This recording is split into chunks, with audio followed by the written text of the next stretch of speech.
class, welcome to the Product Science classes, and today we will discuss about the digestive system remaining chapter of the teeth.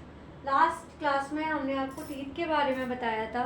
Teeth का क्या क्या topic मैंने आपके साथ discuss किया हुआ है, about the teeth and types of teeth, जो कि उसके बारे में थोड़ा सा और था, वो मैं इस क्लास में बताए दे रही हूँ. हमारे टीथ मैंने आपको बताया कि 4 टाइप्स के होते हैं, incisors, canine, premolars and molar.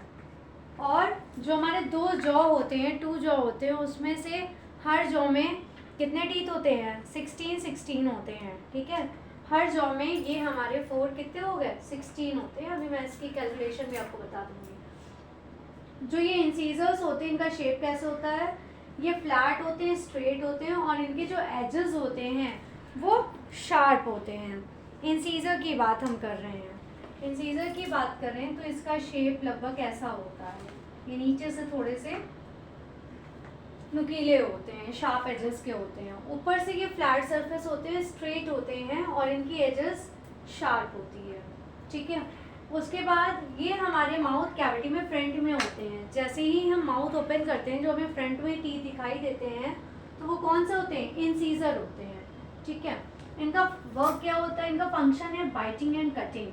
इससे हम कट करते हैं और बाइट करते हैं. ठीक है, ये हर जॉ में कितने होते हैं? 4 अपर जॉ में, 4 लोअर जॉ में. तो टोटल कितने हो गए हमारे माउथ में? 8 हो गए ये. Okay, 4 upper and 4 lower. उसके बाद कैनाइन की बात करते हैं. ये शार्प और पॉइंटेड होते हैं. जो ये कैनाइन होते हैं, ये कैसे हमें दिखाई देते हैं? ऊपर से इनके ऊपर एक ऐसी कैप बनी होती है, और नीचे से ये ऐसे होते हैं. ठीक है, ये हो गया कैनाइन. ये भी शार्प होते हैं और पॉइंटेड होते हैं. ओके, नीचे से ये भी पॉइंटेड होते हैं. On either side of incisor, incisor की दूसरी तरफ ये पाए जाते हैं. ये फूड को टीयर करने का काम करते हैं, फाड़ने का, खींचने का काम करते हैं. और ये कितने होते हैं? हर जॉ में 2 होते हैं, और टोटल हमारे माउथ कैविटी में ये 4 होते हैं. 2 अपर जॉ में, 2 लोअर जॉ में. तो कितने हो गए टोटल? 4 हो गया. उसके बाद नेक्स्ट हमारे ये 2 हमने डिस्कस कर लिए. थर्ड है हमारा प्रीमोलर. प्रीमोलर की बात करें तो प्रीमोलर कैसा होता है हमारा?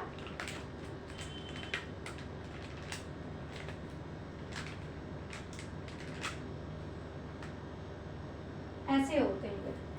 ठीक है, ये ऐसे बने होते हैं. मतलब यहाँ पे ऐसे समझ लीजिए कि बी शेप के होते हैं. ऐसे समझ लीजिए. ठीक है, ये बी शेप के होते हैं. जब अपने टीथ देखेंगे मिरर वगैरह में, तो आपको ऐसे ही दिखाई देंगे, बी शेप के होते हैं. कस्प ऑन सरफेस, ये सरफेस पे कैसे होते हैं? चिपके हुए होते हैं, ऊपर से फ्लैट होते हैं. नेक्स्ट टू कैनाइन, कैनाइन के जस्ट बगल में होते हैं. इनका काम क्रशिंग और ग्राइंडिंग का होता है. जो हम फूड खाते हैं उसको क्रश करते, पीसते हैं, और बिल्कुल महीन कर देते हैं. ग्राइंडिंग जैसे कि मिक्सर करता है हमारा. इनके नंबर कितने होते हैं? 4 होते हैं. 4 × 2 = 8 होते हैं. ये हमारे total upper and lower jaw में, मतलब 4 teeth in each jaw. Molar की बात करें तो मोलर कैसे होते हैं? सेम ऐसे ही होते हैं, लेकिन जो इनका वी शेप होता है वो थोड़ा सा बड़ा होता है. ऐसा होता है.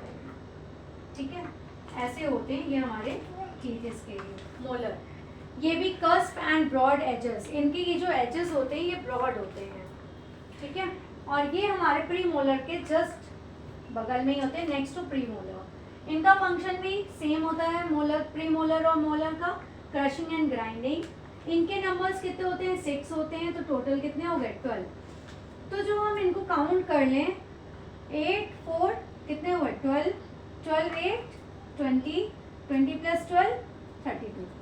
ठीक है, तो टोटल हमारे कितने बताए आपके परमानेंट टीथ? 32 बताए. तो ये आपकी कैलकुलेशन है. ठीक है, हर जॉ में ये इक्वल क्वांटिटी में पाए जाते हैं. जैसे 4 अगर हमारे अपर जॉ में, तो 4 लोअर जॉ में. तो टोटल हमारे 8 हो गए इंसीजर. इसी तरह जो कैनाइन की बात करते हैं, तो 2 अपर जॉ में, 2 लोअर जॉ में. तो ये टोटल कितने हो गए? 4 हो गए हमारे दोनों जॉ को मिला के. प्रीमोलर इसी तरह 4 हमारे एक जॉ में पाए जाते हैं. तो टोटल हमारे दोनों जॉ में कितने हो गए? 8 हो गए. और मोलर हमारे दोनों जॉ में मिला के हो गए 12. सबसे ज़्यादा हमारे मोलर टीथ ही पाए जाते हैं हमारे माउथ कैविटी में, 6. तो 6 × 2 = 12 हो गए, ठीक है। तो टोटल मैंने आपको बता दिए 32 टीथ होते हैं हमारे, परमानेंट टीथ होते हैं, ठीक है। तो ये टीथ का चैप्टर फिनिश होते हैं। इसके बाद हम बात करते हैं स्ट्रक्चर ऑफ टीथ। ये तो हो गई हमारे टीथ की डिटेल। अब स्ट्रक्चर की बात करते हैं, जिसका मैंने डायग्राम पहले से बना लिया है। स्ट्रक्चर की बात करें तो हमारा ये जो टीथ होती है ये भी हमारे 3 पार्ट्स में डिवाइड होती है, क्राउन, नेक और रूट में। जो हमारे गम्स के अंदर का पोर्शन होता है वो रूट कहलाता है, ठीक है। और जो गम्स के ऊपर का होता है वो नेक होता है, और जो सबसे टॉप का होता है उसे क्राउन कहते हैं, ठीक है। जैसे जो हमारे किंग होते हैं, क्वीन होती है, वो क्राउन लगाते हैं, वैसे ही हमारे टीथ का भी क्राउन होता है, ओके। तो ये जो इसका अपर पार्ट होता है ये क्राउन कहलाता है, उसके बाद का नेक हो गया और सबसे नीचे का हमारा रूट हो गया, ठीक है। तो अब हम बात करते हैं स्ट्रक्चर ऑफ टीथ की।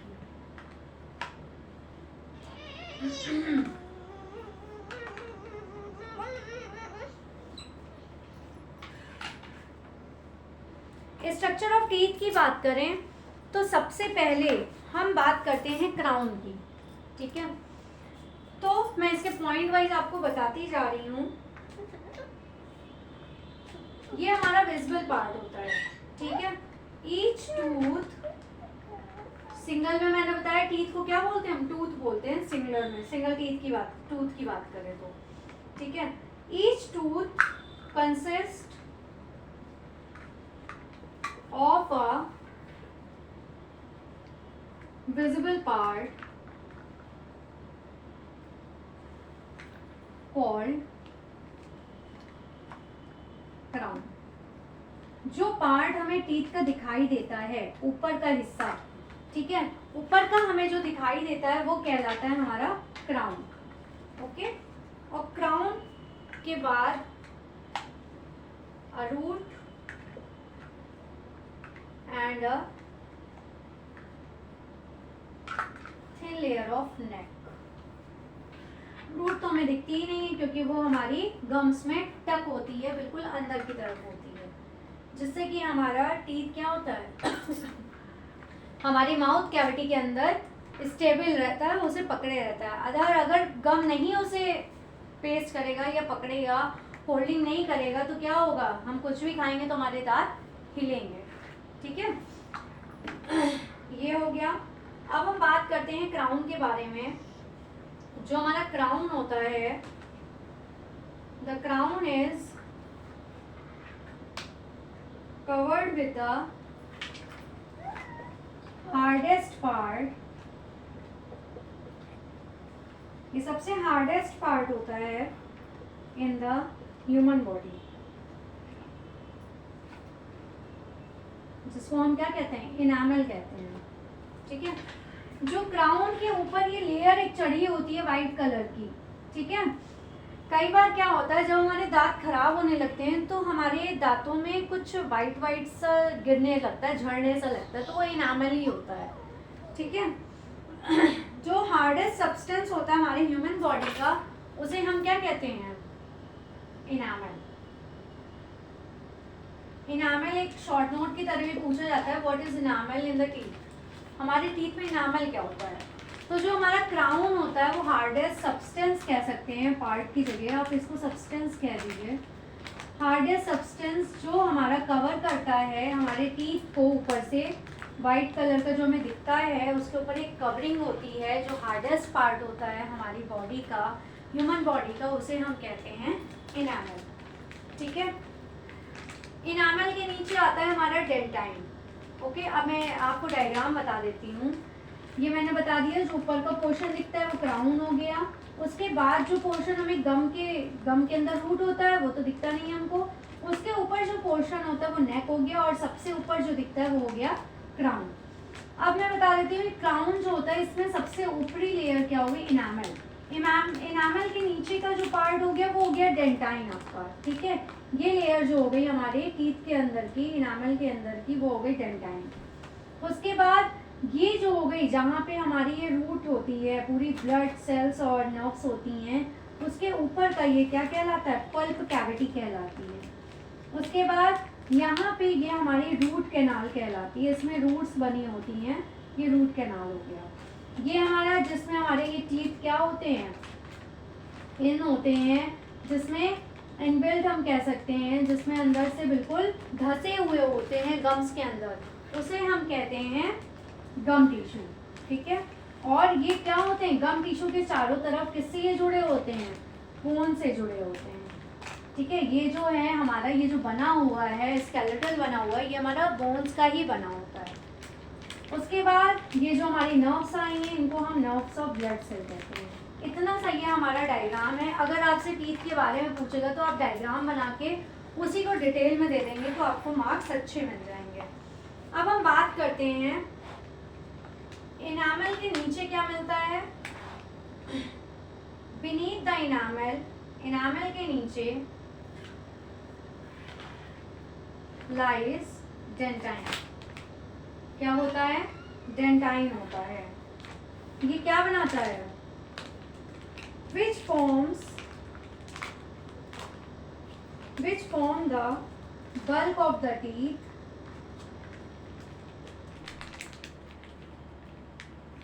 ये बहुत सारे टूथ बनाते हैं। किसको फॉलो करते हुए, पल्प कैविटी को, followed by the pulp cavity. ठीक है, क्यों, क्योंकि डेंटाइन के बाद ही हमारी पल्प कैविटी अंदर की जो लेयर होगी वो कौन सी होगी, पल्प कैविटी हो जाएगी। ठीक है, इसके बाद जो हमारा ये डेंटाइन है, ये जो पल्प कैविटी होती है, in this dentine producing sales, ये क्या प्रोड्यूस करती हैं, सेल्स प्रोड्यूस करती हैं, सेंसरी एंडिंग्स होती हैं। जैसे ही हम लोग ठंडा गर्म या ऐसी कोई चीज़ खाते हैं तो क्या होता है, हमें तुरंत टीथ से पता चल जाता है, टीथ में भी हमारे ठंडा गर्म लगता है, क्योंकि क्या होती है, हमारी नर्व्स होती हैं। तो नर्व हमें तुरंत इस चीज़ का सेंसेशन दे देती है। ठीक है, नर्व्स और ब्लड वेसल्स होती हैं, जिसकी वजह से हमें पता चल जाता है, फील हो जाता है कि कैसी चीज़ हमने खाई पी है। ठीक है, तो हमारी जो नर्व सेल होती हैं ये अलाउ करती हैं प्रेशर के लिए और टच के लिए कि टीथ हमारी क्या चीज़ बर्दाश्त कर पा रही है, क्या चीज़ बेयर कर पा रही है या नहीं कर पा रही है। ठीक है, तो इतना ही है हमारे स्ट्रक्चर ऑफ टीथ, ये इसका स्ट्रक्चर है और डिटेल। ठीक है, सो नेक्स्ट हम कौन सा टॉपिक पढ़ेंगे, नेक्स्ट हम पढ़ने वाले हैं आपका टंग। टंग की बात करते हैं तो टंग में हमारे टेस्ट बर्ड्स होती हैं। टंग में ही हमारे स्लाइवरी ग्लैंड से जो भी, जिसे हम कहते हैं स्लाइवा, ठीक है, थूक, जिसे हम लार कहते हैं, थूक कहते हो आप लोग, तो ये सब चीज़ें क्या होती हैं, स्लाइवा, स्लाइवरी ग्लैंड से ही प्रोड्यूस होती हैं। जब हम माउथ में कोई भी बाइट देते हैं तो तुरंत हमारा स्लाइवा क्या होता है, सिक्रीट होने लगता है और टंग से हम उसका फ्लेवर जान लेते हैं जो भी हम खाते पीते हैं। ठीक है, तो अब हम बात करते हैं टंग की, टंग का फंक्शन और टंग के बारे में। टीथ कंप्लीट हो गया, अब हम टंग के बारे में पढ़ेंगे। ये कैसी होती है, ठीक होती है, मस्कुलर ऑर्गन होता है, इसमें मसल्स होती हैं, इसमें बोन नहीं होती है हमारी टंग में। ओके, और ये कवर्ड किससे होती है, covered by a mucous membrane. ठीक है, म्यूकस मेम्ब्रेन की वजह से हमारी टंग जो होती है परमानेंट मॉइस्चर उसमें बना रहता है, which keeps it moist all the time. हर समय इसमें मॉइस्चर बना रहता है इसी की वजह से। ठीक है, जो हमारी टंग होती है, इट हैज टेस्ट बर्ड्स, इसमें क्या होती हैं, टेस्ट बर्ड्स होती हैं। ठीक है, टेस्ट बर्ड्स होती हैं, it has taste buds for us, like हम कौन कौन से इसमें से टेस्ट लेते हैं, स्वीट खाते हैं तो उसका टेस्ट लगता है, सॉल्ट का लगता है, सॉल्टी, सोर, कुछ खट्टा खाते हैं तो भी पता चलता है, और कुछ कड़वा खाते हैं तो उसके बारे में भी पता चल जाता है, बिटर फूड्स। जैसा भी हम फूड खाते हैं तो हमारी टंग में क्या होती है, टेस्ट बड्स होती हैं, जिससे हमें पता चलता है कि हमने स्वीट खाया है, सॉल्टी खाया है, सॉर खाया है या फिर बिटर खाया है। जैसा भी खाया है उसके बारे में हमको पता चल जाता है। ठीक है, अब हम इसके फंक्शन की बात करेंगे। इसका मेन काम क्या होता है, helps in chewing and testing the food. वैसे तो हम टीथ से ही च्यू करते हैं, लेकिन ये क्या करता है, उसको बोलस में कन्वर्ट करता रहता है। ठीक है, बोलस मैंने आपको क्या बताया कि जो स्लाइवा के साथ मिल के क्या बना लेता है, बॉल जैसा बना लेता है, जिसको हम आसानी से स्वॉलो कर सकते हैं। ठीक है, उसके बाद नेक्स्ट है इसका फंक्शन, वही जो मैं बता रही हूँ, it helps in mixing saliva with the food to make it soft, जिसकी वजह से ये कैसा हो जाता है, सॉफ्ट हो जाता है। जैसा भी हम फूड खाएं, कड़ा खाएं, सॉफ्ट खाएं, जैसा भी खाएं, उसको ये क्या करता है, और सॉफ्ट बना देता है। और क्या करती है टंग हमारी, help us to speak clearly, जिसकी वजह से हम क्लियरली बोल पाते हैं टंग की वजह से। ठीक है, जैसे मान लीजिए ये हमारी टंग है। ठीक है, तो जो टंग होती है उसमें क्या होते हैं, जो ये पीछे का पोर्शन है, बता देती हूँ, ये पोर्शन, ये पोर्शन, ये आगे का पोर्शन और ये बैक का आपका पोर्शन, ये जो होता है ये बिटर बताता है। यहाँ बिटर की टेस्ट वर्ड्स होती हैं। ये होती है आपकी सॉर की, खट्टी चीज़ों को बताती है। ठीक है, ये जो होती है ये स्वीट बताती है, मीठा जैसे ही खाएंगे, जैसे ही जीभ में रखेंगे, क्योंकि सबसे आगे ही आपको किसकी होती है, टेस्ट बर्ड स्वीट की होती है। और इसके अगल बगल जो होते हैं ये आपके होते हैं सॉल्टी, जो आप नमकीन खाते हैं वो पता चलता है। ठीक है, और ये है हमारी टंग। ठीक है, तो ये टंग के हमारे टेस्ट बर्ड्स हो गई। ये कैसी होती है, मैं फिर से रिपीट कर देती हूँ। थिक होती है, मस्कुलर ऑर्गन्स होते हैं इसमें, और ये म्यूकस मेम्ब्रेन से घिरी होती है, जिसकी वजह से हमारी टंग ऑल टाइम मॉइस्चर इसमें बना रहता है। और इसमें टेस्ट बर्ड्स होती हैं, जैसे स्वीट, सॉल्टी, सार एंड बिटर। इसका काम क्या होता है, ये च्यू करने में, फूड को टेस्ट करने के में हेल्प करता है। It helps in mixing saliva. इसमें जो भी हम फूड च्यू करते हैं तो उसके साथ साथ ये क्या करता है, उसमें सलाइवा को भी मिक्स करता है फूड के साथ, जिससे कि वो और सॉफ्ट हो जाए, उसको हम आसानी से स्वॉलो कर सकें, और स्वॉलो करने के बाद वो हमारे इसोफेगस से स्टमक में चला जाए। और इसकी हेल्प से हम क्या करते हैं, क्लियरली बोल पाते हैं। ठीक है, मैंने बताया ये टंग पर जैसे डायग्राम है, तो जो पीछे का हिस्सा होता है हमारी टंग का अंदर की तरफ, तो वो बिटर बताता है, कड़वा बताता है। साइड का सार बताता है, खट्टी चीज़ों को बताता है। जब आगे हमारे जो साइड की तरफ का होता है, जब हम टंग देखते हैं तो उसमें जो आगे ही तरफ होते हैं टेस्ट बर्ड्स, वो स्वीट के होते हैं, मीठी चीज़ों को तुरंत बताते हैं। और ये जो साइड का पोर्शन होता है स्वीट के साइड्स का, ये कैसा बताता है, सॉल्टी बताता है। ठीक है, सो क्लास आज के लिए बस इतना ही। इसके बाद के नेक्स्ट के टॉपिक्स मैं नेक्स्ट क्लास में डिस्कस करूँगी, और कोई भी इशू हो तो आप कमेंट बॉक्स में भेज सकते हैं। So please like, share and subscribe my channel. Take care, thank you.